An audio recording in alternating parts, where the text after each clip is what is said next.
من پیش بینی میکنم آینده علم زیبایی و استتیک توی کشورمون، توی کل دنیا میره به سمت تزریق سلول‌های بنیادی.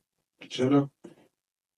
چون نتایجش خیلی ماندگاره، خیلی طبیعی هست و فکر میکنم از این به بعد دیگه داریم حرکت میکنیم به این سمت.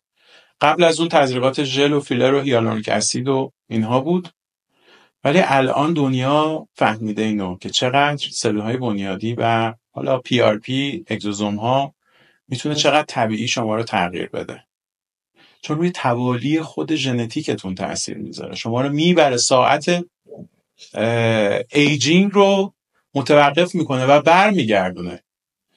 شما نمیدونم فیلم بنجامین بود، بنجامین که اونجا شخص شروع میکنه به جوان شدن، براد پیت بازی میکرد، شروع میکنه به جوان شدن. یه ایده‌ای بود که الان واقعا دانشمندا جدی دارن روش فکر میکنن که شما من تو اون 1 سال 2 سالی که بعد از اینکه چربی میزنم واقعا میبینم مراجعم به جای اینکه پیر بشه داره جوان میشه. تو اون 1-2 سال میاد عکس‌ها رو با هم میشینیم نگاه میکنیم، عکس 2 سال قبلشو و الان. خیلی جالبه ببینیم الان که 2 سال 3 سال گذشته چهره من جوان‌تر از 2-3 سال قبلم شده.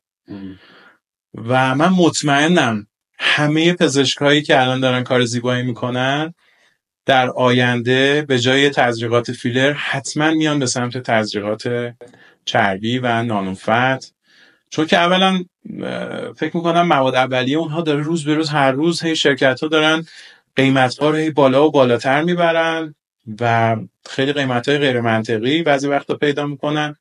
ولی خب این کار از بدن خودتونه، میتونین انجام بدین و یه کاری هست که نتایجش میتونه به مراتب بهتر باشه.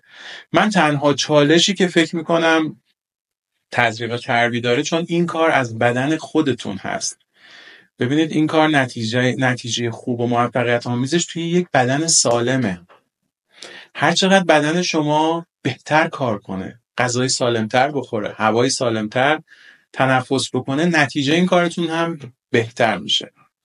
یه حالا ضرب المثلی هست، شاید اینجا خیلی تناسب نداشته باشه، میگیم از ماست که بر ماست. تو اینجا هم واقعا این از بدن خودمونه که میخواد به ما کمک کنه.